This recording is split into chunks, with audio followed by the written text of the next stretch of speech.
오늘 말씀의 제목은 후대에 남을 교회가 됩니다. 후대에 남을 교회가 됩니다. 오늘 이 말씀은 제가 오늘 우리 장로님들, 안수집사님들 교육하는데 또 우리가 말씀을 나누는데 중요한 근거가 됩니다. 그러게 제가 먼저 우리 교인들하고 이 말씀을 나누려고 합니다. 우리 교회를 이민교회라고 합니다. 이민교회라고 합니다. 이민교회를 정확하게 정의할 수 있는 어떤 신학적 근거는 아직 세워지지 않았습니다. 그러나 이민교회라고 할 때 많은 사람들이 어떻게 이해하냐면 7, 80년대에 많은 이민이 왔습니다. 그때 교회가 양쪽으로 아주 급속하게 성장을 했습니다.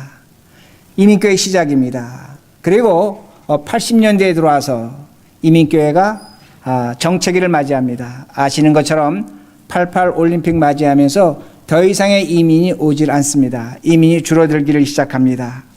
그리고 2000년대에 들어와서 이민교회가 쇠퇴하기를 시작합니다. 왜 그러냐면 이민 1세대, 60년대, 70년대에 왔던 분들이 은퇴를 하기 시작합니다. 은퇴하기 시작하면서 이민교회가 축소됩니다. 그리고 이민교회에 어떤 재정적인 역량도 있었고 또 그들의 그 은퇴로 말미암아 교회 많은 활동이 줄어들기를 시작합니다. 그러면서 이민교회가 지금 오늘 2016년을 맞이하게 됐습니다. 제가 신학교에서 공부할 때 저는 장로교 신학교에서 공부를 했습니다. 근데 저희 신학교는 감리교 신학교 다른 교단 사람들도 같이 공부를 하게 합니다. 제가 같이 저 나이 또래 공부하던 목사님이 계셨는데 감리교 목사님이었습니다. 근데 이 목사님이 세 번째 부임받아서 간 곳이 하와이에 있는 어느 큰 섬입니다. 섬 이름은 모릅니다. 저한테 말씀해 주셨는데 제가 잊었는데 그분은 이제 그곳을 미국 교회로 알고 그 부임지로 갔습니다. 전형적인 백인 미국 교회였습니다. 근데 그 교회에서 섬기면서 교회 역사를 보니까 깜짝 놀랐습니다. 그 교회를 누가 세웠냐면 우리 조상들 사탕수수 이민 오신 분들이 세운 교회였습니다. 교회는 세웠습니다. 피땀 흘려 세웠습니다. 아주 좋은 교회라고 합니다. 그러나 시간이 지나가면서 우리 조상들의 흔적은 다 사라지고 그 교회는 주류교회로 남게 됐다는 겁니다. 제가 오늘 왜 이렇게 말씀드리냐면 우리 이민교회도 그렇게 될 가능성이 있다는 겁니다. 우리 교회도 그렇게 될 가능성이 있고 많은 이민교회들이 이런 문제에 봉착하고 있다는 겁니다. 또 하나 문제가 있습니다. 교회를 물려주려면 그 물려받을 후손들이 필요합니다. 자손들이 필요합니다. 그런데 많은 이민교회는 준비되어 있지 않습니다. 많은 사람들이 EM이, 잉글리시 미니스트리가 그걸 인계받을 수 있다고 생각하는데 천만의 말씀입니다. EM은 EM입니다. 영어 회중교회입니다. 제 생각이 틀리지 않을 것입니다. 이민교회를 EM이 거의 물려받지 못할 것입니다. 그러기에 지금 많은 이민교회들이 이 교회를 1.5세나 2세들에게 물려줄 준비가 되어 있지 않다는 겁니다. 미래를 준비해야 된다는 그 말씀입니다. 오늘 우리들이 미래를 준비하지 않는다면 여러분들이 이 머릿돌 교회를 지난 11년 동안 세운 그 눈물, 수고, 투자, 기도 헛된 것이 될 수가 있다는 겁니다. 이것이 그저 사라질 수 있다는 그 말씀입니다. 그러기에 우리가 이 다가오는 세대를 위해서 1.5세, 2세들을 위해서 이 교회를 물려받을 후손들을 위해서 우리 자신이 준비해야 되고 저의 설교가, 저의 예배가, 저의 목회가 어느 정도는 달라져야 한다는 말씀입니다. 우리들이 그럼 어떻게 변화해야 하는가입니다. 그것이 바로 오늘 본문 1절부터 나옵니다. 성경을 펴시기 바랍니다.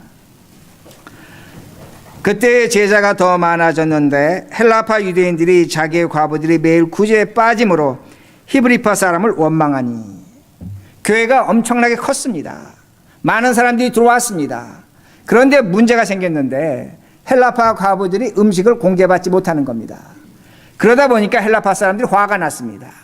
화가 나서 히브리 사람들에게 원망하는 겁니다. 야, 어떻게 해서 우리 헬라파 사람들이 음식을 받지 못하느냐?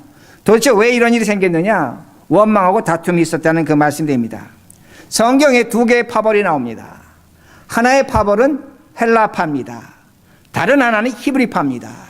근데 여러분들이 NIV 영어 성경을 보시면 헬라파는 어떻게 번역을 했냐면 헬레니스틱 주로 그렇게 번역했습니다. 헬레니스틱 주입니다. 헬라파 유대인들입니다. 그런데 히브리파는 어떻게 번역했냐면 헤브라이크 주로 번역했습니다. 헤브라이크 주입니다. 그러니까 유대인 주입니다. 똑같은 단어가 두 개 나옵니다. 유대인들이라는 겁니다. 똑같은 유대인들인데 한 유대인들은 헬라어를 씁니다. 한 유대인들은 히브리어를 쓴다는 겁니다.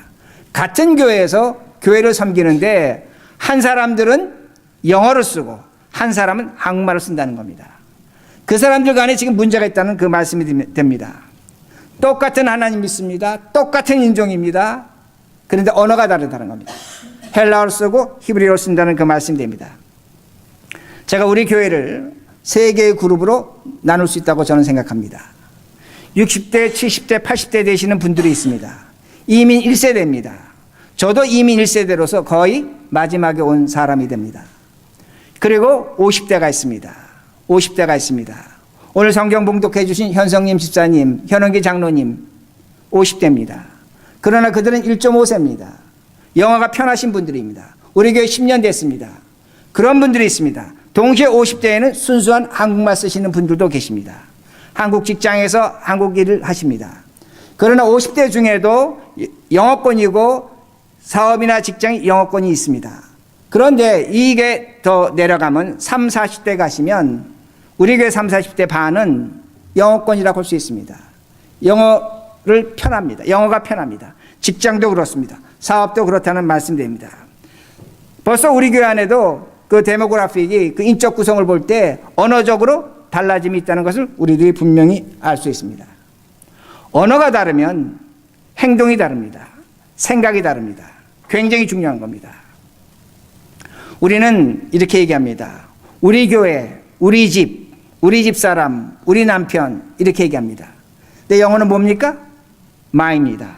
my house, my church, my husband, my wife입니다. 우리 한국어는 나라는 존재를 여러분을 통해서 나를 이해합니다. 이해가 되십니까? 나라는 존재를 내가 나를 이해하지 못합니다. 나라는 존재는 여러분을 통해서 내 정체성을 우리 한글은 가르쳐줍니다. 그러나 영어는 나라는 존재 내 자신으로부터 나옵니다. 나는 납니다. 여러분 잘 아시는 것처럼 2007년에 버지니아 공대에서 조승이라는 젊은 청년이 큰 일을 저질렀습니다. 가슴 아픈 일을 저질렀습니다. 그는 한국계 미국인이었습니다. 그런데 어떤 일이 일어났냐면 한국 사람들은 서울에 있는 사람은 이거 우리가 잘못했다는 겁니다. 한국 사람의 책임이라는 겁니다. 그러게 미 대사관 앞에서 촛불 집회를 열었습니다. 한국의 대통령이 3번이나 유감을 발표했습니다. 근데 미국은 정반대였습니다. 미국은 어떻게 생각했냐면 그거는 한 개인의 정신적 문제로 온 사고지 한국 사람의 잘못이 아니라는 겁니다. 그러기에 필라델피아 인콰이러지에서는 사설을 썼습니다. 고만 사과하라는 겁니다. 이건 한 개인의 잘못이지 너희들의 잘못이 아니라는 겁니다. 더 이상 사과하지 말라고 그런 사설을 쓰기도 했다는 말씀이 됩니다. 한국 사람이 아니라는 겁니다. 개인이라는 겁니다. 이것이 언어의 차이라는 겁니다. 원래 여러분들이 가정에서 자녀들과 함께 있습니다. 손자, 손녀들과 함께 있습니다. 그러나 언어로 인해서 엄청난 갈등과 혼란이 있다는 것 여러분 인정하십니다. 우리의 교회도 마찬가지라는 겁니다. 우리의 교회도 이런 문제가 점차 나타나고 있다는 겁니다. 왜?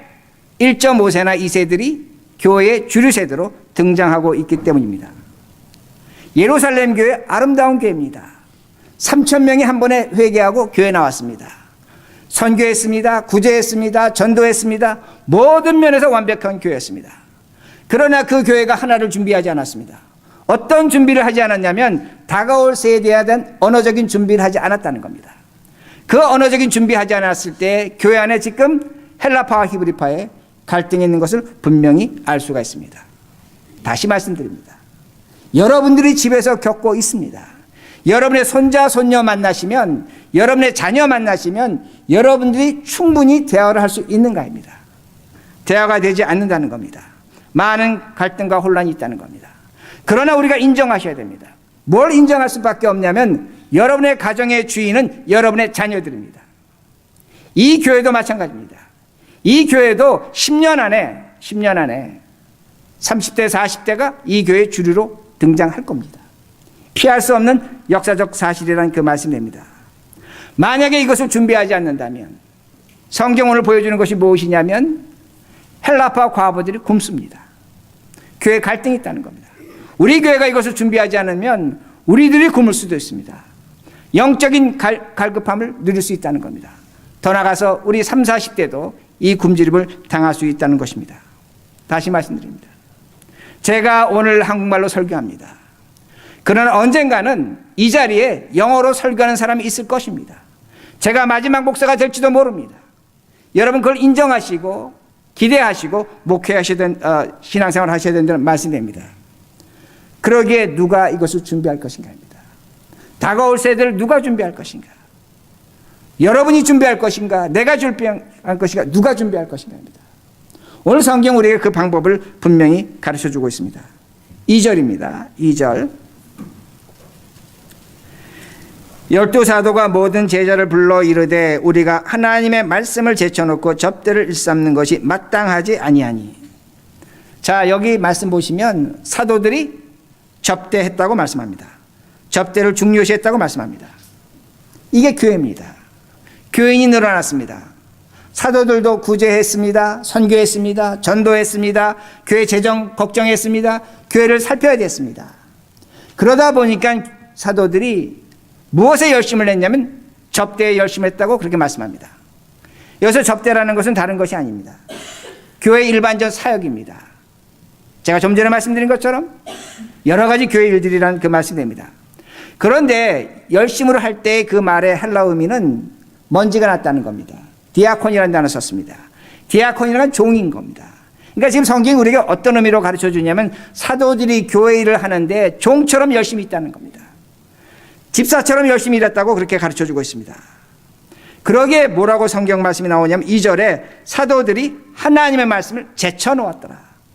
하나님의 말씀을 중요하게 여기지 않았습니다. 영어 번역은 니글렛이라는 단어 썼습니다. 무시했다는 겁니다. 하나님의 말씀을 가르치지 않았다는 것이 아닙니다. 하나님 말씀을 가르쳤습니다. 분명히 설교했습니다. 그러게 하루에 3,000명씩 돌아왔습니다. 그러나 성경 뭐라고 가르치냐면 사도들이 하나님의 말씀보다 사역에, 교인 돌보는 것에, 교회 행정에, 구제에 더 시간을 썼다는 것을 가르쳐줍니다. 다른 표현으로 오늘날 표현으로 한다면 사도들이 교회 프로그램에 집중했다는 겁니다. 말씀보다 교회 프로그램에 집중했다는 겁니다. 여러분도 마찬가지입니다. 여러분도 저에 대한 기대가 있습니다. 목사로서 설교도 해야 되고 교회 행정도 잘 봐야 되고 교인들도 잘 돌봐야 합니다.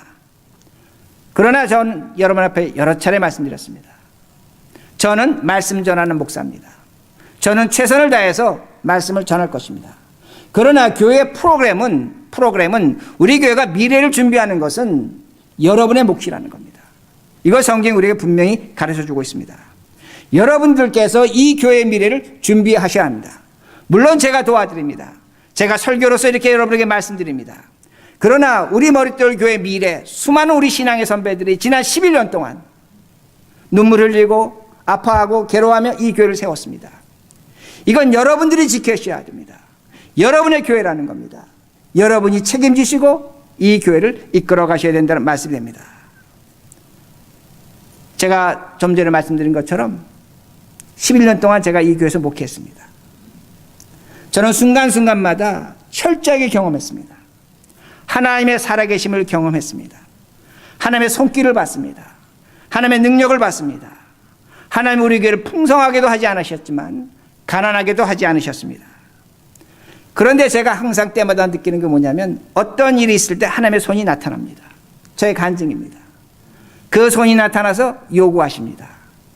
여러분 아시는 것처럼 우리 교회가 여러 가지 일을 겪고 많이 해결했습니다.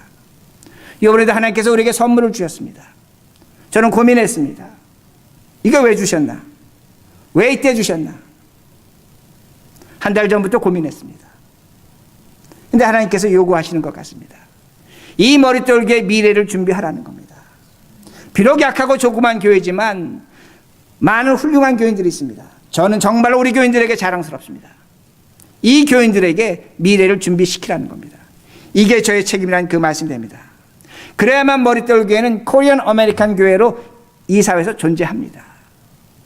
우리 사창수수 노동자들이 피땀 흘려 세운 교회가 사라지는 것, 우린 막아야 된다는 겁니다. 교회는 두 가지 목적이 있습니다. 신앙의 목적이 있고 커뮤니티의 목적이 있습니다. 우리 한국 사람들이, 우리 한국 자녀들이 이곳에 와서 신앙생활하고 쉼과 도움을 받아야 한다는 겁니다. 이것이 교회라는 그 말씀이 됩니다. 어떻게 할 것인가? 3절입니다. 3절. 형제들아 너희 가운데서 성령과 지혜가 충만하여 칭찬받는 사람 7을 택하라. 우리 이 성경 구절 어떻게 이해하냐면 7 집사가 성령이 충만하고 지혜가 충만하다고 그렇게 생각합니다. 죄송하지만 성경은 그렇게 말씀합니다. 그러나 저는 그렇게 해석하지 않습니다. 누가 성령 충만하고 누가 지혜로우냐면, 누가 정말로 지혜로우냐면 바로 초대 예루살렘 교인들입니다. 그들이 성령 충만했고 그들이 지혜로웠습니다. 그러기에 7명의 집사가 성령 충만하고 지혜로워졌다는 말씀이 됩니다. 그 이유가 집사들의 이름에서 나옵니다. 5절 보시기 바랍니다. 집사들의 이름을 보시면 그 이유가 나옵니다. 제가 읽습니다. 온 무리가 이 말을 기뻐하며 믿음과 성령이 충만한 사람 스데반과 또 빌립과 브로고로와 니가노르와 디몬과 바메나와 유대교에 입교했던 안디옥 사람 니골레를 택하여. 여기 7명의 이름이 나오는데 6명은 헬라 사람들입니다. 헬라파입니다. 히브리파가 아닙니다. 그리고 한 사람 니골라는 이방인인데 유대교에 들어온 사람이라고 성경은 가르쳐줍니다. 히브리파 사람이 하나도 없습니다. 히브리파가 하나도 없다는 겁니다. 여러분 예루살렘 교회가 어디 있었습니까? 이거 모르세요? 예루살렘에 있었죠. 그러니까 목사가 뭘 질문하면 겁먹으시면 안 돼요. 예루살렘 교회는 예루살렘에 있었습니다. 자, 우리 교회가 뉴저지에 있습니다. 뉴저지 여기 있습니다. 그러면 이 뉴저지에 있는 우리 교회는 우리가 누가 많이 있습니까? 우리 교회는 한인들이 많이 있는 겁니다. 한국말 하는 사람들이 많이 있는 겁니다. 예루살렘 교회의 그 인적 구성은 대부분 유대인들입니다. 유대인 히브리파 사람들입니다. 히브리파 사람들이 대부분 차지하고 있고 일부가 헬라파입니다. 그러면 7명의 집사를 뽑았을 때 누가 투표했습니까? 히브리파가 누굴 뽑아줬습니까? 헬라파 뽑아준 겁니다. 히브리파 사람들이 희생한 겁니다. 히브리파 사람들은 자신의 권리와 이익이 있지만 당연히 집사를 뽑을 수 있지만 헬라파 사람을 다 뽑아준 겁니다. 이방인까지 포함해서 뽑아줬다는 겁니다. 다시 제가 이 말씀 드린다면 우리 교회에서 임직자를 선출하는데 영어권 회중을 대표로 뽑은 거나 똑같습니다. 한국말 다 쓰지만 영어 대표자를 뽑은 것과 똑같다는 말씀이 됩니다. 성령 충만하면 서로 희생한다는 겁니다. 성령 충만하면 서로 희생합니다. 그런데 성령 충만하면 기가 막힌 일이 또 하나 나옵니다. 3절 후반절 7을 택하라 우리가 이 일을 그들에게 맡기고. 자, 사도들이 뭐라고 얘기하냐면 7명 선택하라 그럽니다. 그러면 우리들이 그 사람들에게 일을 맡기겠다고 그렇게 해석합니다. 헬라 성경으로 보면 이런 의미가 됩니다. 잘 들으셔야 합니다. 7명 택하면 사도들이 우리들이 그들을 조사하겠다는 겁니다. 검사하겠다는 겁니다. 살펴보겠다는 겁니다. 그리고 그들에게 일을 맡기겠다는 그런 의미가 됩니다. 그러기에 성경은 뭐라고 번역을 해놨냐면 We may appoint. may 조동사를 썼습니다. 허락의 의미가 있습니다. 우리가 그들을 임명하지만 우리가 보겠다는 겁니다. 그들을 살펴보겠다는 겁니다. 사도들은 사도들의 권위를 지켰습니다. 그러나 사도들은 자신들의 힘과 자신들의 자리를 집사들에게 많이 양보했다는 겁니다.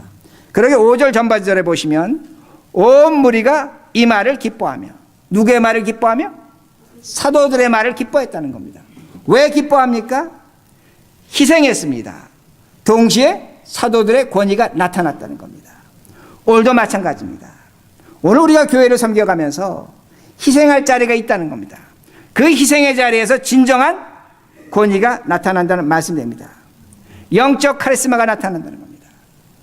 여러분이 희생하셔야 합니다. 희생에 하나님의 힘이 나타나는 겁니다. 하나님의 살아계심과 하나님의 능력이 나타난다는 말씀이 됩니다.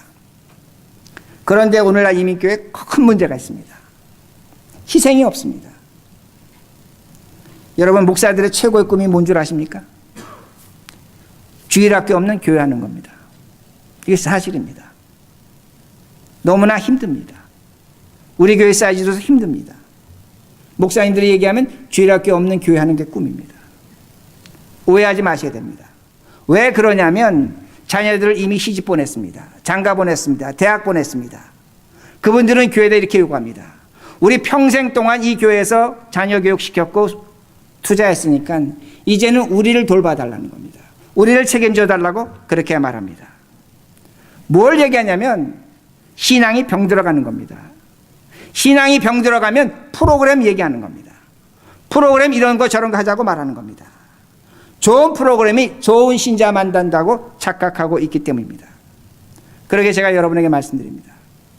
우리 머릿돌 교회는 이제는 우리가 희생하셔야 됩니다. 여러분의 희생에서 여러분의 권위가 나타납니다. 30, 40대를 위해서 50대 초반을 위해서 희생하셔야 된다는 말씀입니다. 모두가 희생해야 됩니다. 50대, 60대, 70대도 희생해야 됩니다.